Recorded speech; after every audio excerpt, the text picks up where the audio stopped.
Okay, we're gonna do things a bit differently right now.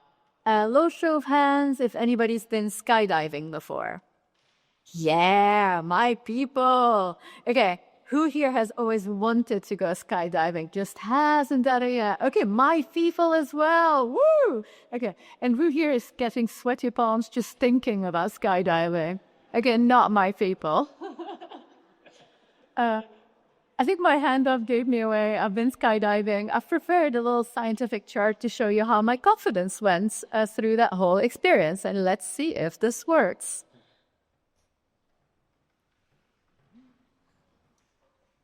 Yes, there we go, a little chart. We're going to chart my confidence over time as my experience unfolded. Cool. For the days before, the months before, the hours before, up until I got on the plane, I was pretty happy. This is gonna be great. Best decision ever. It's gonna be the best birthday. I've made a fantastic decision. Cannot wait. I sit on the plane takes off, we're midair, we plateau. So far, so normal, regular plane stuff. And then the door opens. Aha, this is different. And then the tandem pair in front of me shuffle along. They sit on the ledge of the plane. And by that point, I'm panicking, going, what was I thinking? And then my tandem partner shuffles me along, and I am sitting on the ledge of the plane. This is fun. Thinking, there's no way I'm jumping. This is insane. This is the craziest thing anyone could have ever thought of. My palms are sweaty. My heart is racing. My mind is completely in catastrophization mode. And I'm thinking, there's no way I could do this. There's no way I could do this. Then he nudged me. I went into free fall, landed, and all I wanted to do was to get back on the plane and do it all over again. If you've never been skydiving, that's okay. I bet you've been through this same emotional roller coaster at least maybe once a week. Okay, show hands. Any introverts in the room? Oh, I bet there's more introverts who are too shy to put their hands up, but that's okay. I bet you bought a ticket to TEDx tonight and thought to yourself, a night of inspiration with like-minded people. This is gonna be great. And then this afternoon rolled about, and you started thinking to yourself, night of inspiration with like-minded people? Could just go home and put on Netflix. I don't know what I was thinking. But hey, you jumped, and I really hope that tomorrow morning you wake up and think, that was worth it. I want to do it all over again. But I also know that lots of you are currently sitting on a plane, metaphorically, terrified of jumping. Maybe it's finding your new job. Maybe it's having a hard conversation with a parent, with a family member, with a friend, with somebody on your team who's doing so well. Point is, we all skydive. Whether we jump off a real plane or not is different. And if you're sitting on a plane right now, terrified of jumping, I want to help you reclaim your fearlessness. My name is Amale, and for the last 17 years, I've been in strategy and coaching. And like all of you, I've jumped off metaphorical planes.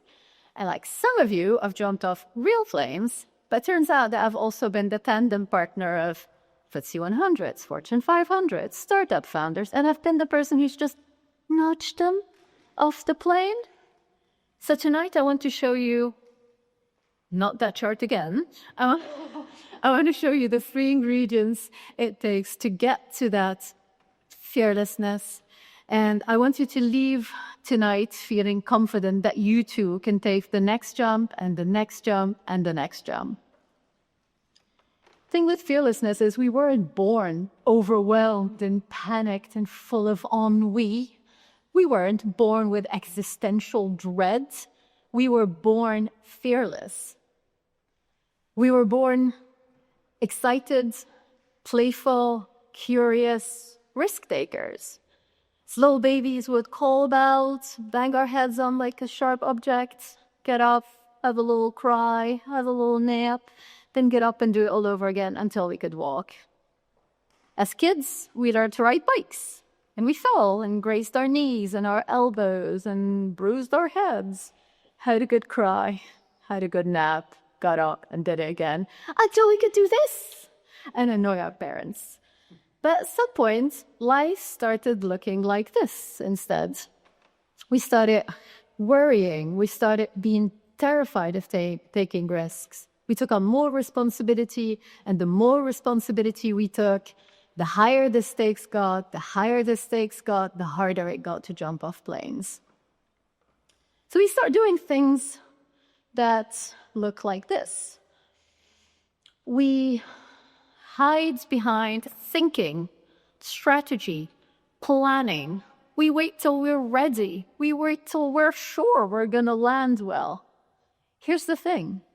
You can't figure out how you're going to land until you jump. So I'm going to show you 3 things you could do so you can jump more fearlessly next time around. If you go back to that little chart, we all go through 4 key stages. The first one, the fun part. The second one, the fear part. The third one, the fall part. And the fourth one is the fearlessness part. And you all sit around going, I want to be fearless. Problem with fearlessness is it lives on the other side of fear and fall, so you can't skip those parts. You're going to have to jump at some point to get to the other side of it. And it takes 3 things, regardless of whether you're finding your new job or leading a team of thousands.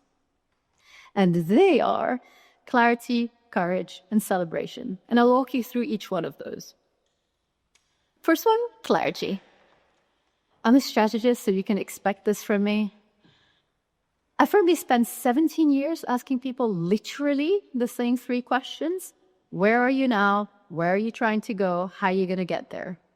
If you're not sure where you are right now, if you're not sure where you're going to go, you probably rocked up to the wrong terminal, to the wrong gate, got on the wrong plane, and you're off to Tanzania rather than Tahiti. Still fun, just a different holiday. And probably the most important question you can ask yourself is this jump important enough? If you're sitting on the ledge of the plane going, one day I'm going to be a published author, but you've got 3 kids, you've got to put food on the table, you've got a high demanding job, that jump is probably not important. Get off the plane, do something more fun, do something less stressful and way less frustrating. Second thing you need, here's a little stick figure, it's completely on the wrong plane. The second thing you need to reclaim to your fearlessness is courage. I don't know about you, but the longer you sit there going, I don't know, I shouldn't quit that job. No, I'm not happy, but better the devil you know, right? There's no way I can jump. And the more we sit there looking at this completely vertical abyss underneath us, the harder it becomes to make the jump. So we start making things up. We start imagining risks that aren't there. I think I'm going in the opposite direction. Nope. Cool. We start imagining risks that aren't there. Hi.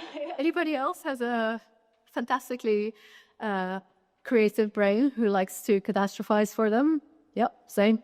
Okay, so what I want you to do is to stop thinking about this big fall. So it's not like you either build your next startup and it's going to be a unicorn and a huge success, or you're going to be a failure and never amount to anything like your parents told you to. Maybe. No, I want you to take an experimental mindset. What an experimental mindset does is it encourages you to take more leaps, but smaller ones. Ones that are slightly less risky than quitting the corporate job and doing something else instead. So if you're sitting on a project or you're sitting on the edge of a plane, terrified of doing something, ask yourself, what's the smallest action I can take to test I'm headed in the right direction? And the more you do that, the more you start enjoying the jumps, because at least you're de-risking them and you're learning something along the way. Think of it a bit like betting. If I gave you $1 million, would you rock up to Vegas and put it all on 8 rent. I've never gambled. If this is wrong, please do not. Tell me afterwards. You wouldn't. You've got me in. You probably place lots of small bets and hope that something's going to pan out eventually. Same with your mindset. The more you embrace the experimentation, the more pleasant the next jump will become. Third thing, celebration. We all celebrate the good stuff. We've got woos, like when people come on stage. We clap. We give people pay rises. We've got emojis galore for celebration. But when's the last time we celebrated our failure? When's the last time we just went, I failed space-bombed so bad? We don't, right? We just celebrate when things go well. And the more we don't celebrate our failures, the more we don't acknowledge the fact that we've taken a jump.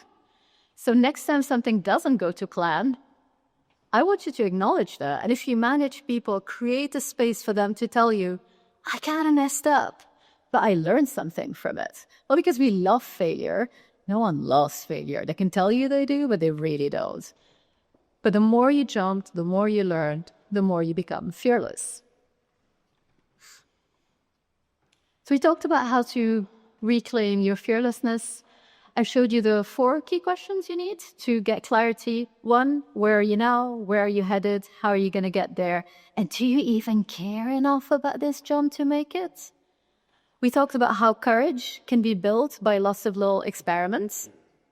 And I encourage you to start celebrating the jumps that don't go to plan so well, because they're okay too. If you want to get started, grab a little Post-it, put it on your bathroom mirror, and every morning when you're getting ready, ask yourself, how can I jump today? Doesn't matter how you land, you're never going to get to where you're trying to go if you don't take the first leap. Thank you.